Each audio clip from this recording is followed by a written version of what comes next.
name's Steve Collins and I currently play stand-off for Sedgley Tigers, and I also lucky enough to play scrum half and stand-off for Lancashire. I hope you're all safe and well and keeping yourselves busy at this time, hopefully keeping yourselves ticking over a little bit fitness-wise, but also honing your rugby skills. However, as a father of two, I know that sometimes you might not get much free time on your hands despite being in lockdown. So, if you do have a few minutes to spare, I'm just going to talk you through some key aspects of the half-back positions and show you a few little skills of how you can improve your game. Firstly, the half-backs are probably the most pivotal positions of the game. They tend to do most of the decision-making in the match and often largely responsible for the outcome of a game. It takes a lot of different components, obviously, for a rugby team to come together and win a game. But if you're 9 and 10 have a bad game, then often you're going to lose that game. Generally speaking, the scrum half will kind of boss the forwards and organise those, whereas the standoff will organise the backs. But obviously the two need to work really well together to kind of bring those forwards and backs together to be able to win a game.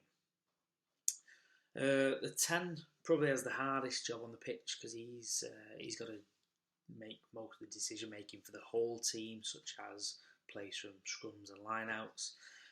So, for example, I might decide that we want to go wide from a scrum, so I'll have to communicate that to the 9. So I'll say I want the ball, and we're probably going to be going wide, so I'll call a move in the backs.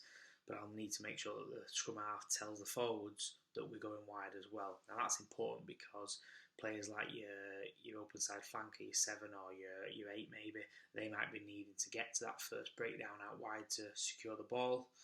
Okay, so they need to know generally where they're going. And then after that, you might have maybe 1 or 2 phases where the next pod of forwards kind of hit back against the green or something, and then we get the ball back out to the backs.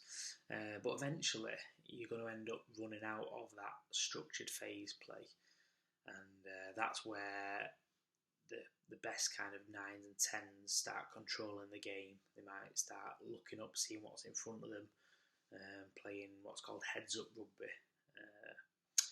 It can be a difficult thing to teach, that heads-up rugby, but luckily I've been taught by some great coaches, probably most notably Brian Ashton, and he was a great believer in what's called chaos, putting chaos into training sessions so that people adapt and react to different scenarios that might come up in a rugby game. So you might say something like, during a team run through, you're 2 points down, you've got the last play of the game, you've got to go and win the game. Okay, see how the team react, maybe question some different decisions when it goes ahead. You might say it's gale force winds that you're playing in at the minute, so you can't pass the ball more than 5 yards. And see how the team react to those different scenarios, and then you can kind of pick learning points and ask different individuals, why did we do that, and what was you thinking behind that decision. Okay, so little drills like that can help prepare you for game scenarios so that you don't kind of freeze in the big games, and everyone kind of keeps a cool head. Another one for just probably backs in particular would be where you'd line up attacking wise, and you'd get a defensive line in front of you, and then the attack might close their eyes.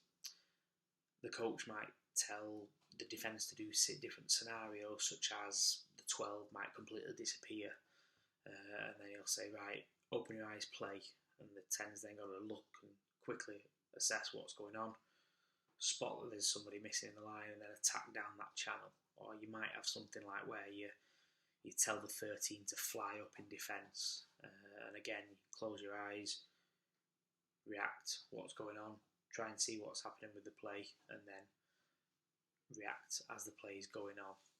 Okay, so little things like that can be brought into training that will help.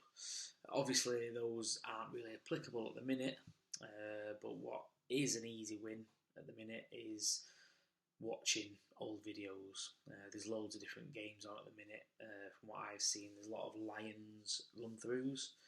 Okay, so watching great players like Johnny Wilkinson, Dan Carter, Bowden Barrett, Johnny Sexton, players like that who can really control games, and seeing how they interact with the team.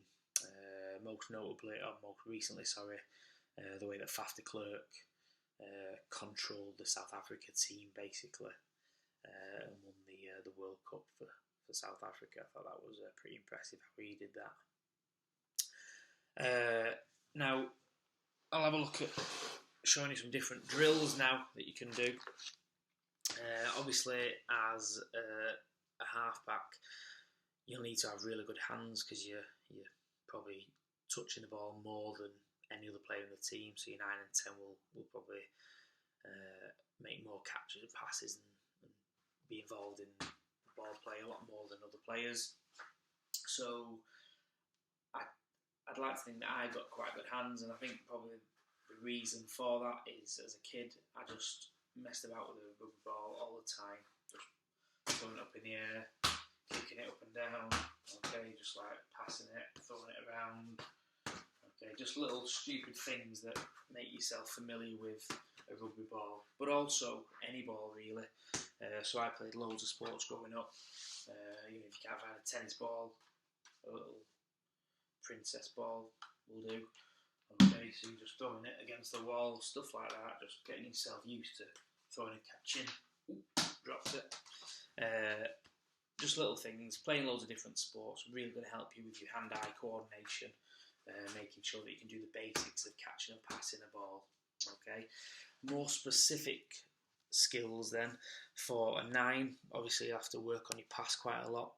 So something really simple like just getting a fixed object, maybe drawing a circle on a wall, okay, and then just repeatedly passing at that fixed point, okay, doing it from the base mostly, practicing off both hands, okay, but also because you'll need to pass from line outs, doing things like that, okay, just throwing it against the wall or something to catch in different positions to then pass it on to where you're going to go for, okay. As a 10, you'll probably need to practice actually catching and then passing the ball, okay, so if you can get a partner to pass it to you, that'd be perfect. So the main important thing here is catching the ball away from you, so if it's coming from that side, trying to catch the ball there, okay, so that gives you a little bit more time, then pass it across, okay, so going from the other side, catching it out there to then pass it across. You don't want to catch it in there to then get it to pass it across, okay, so you want to take it as far as away from you can to then be able to pass across there, okay, so again you can just get someone to pass the ball to you and then pass it at a fixed object as you're running, or if you've not got anyone to pass it to you, you can just imagine, okay, so you take the ball like that and then pass it across,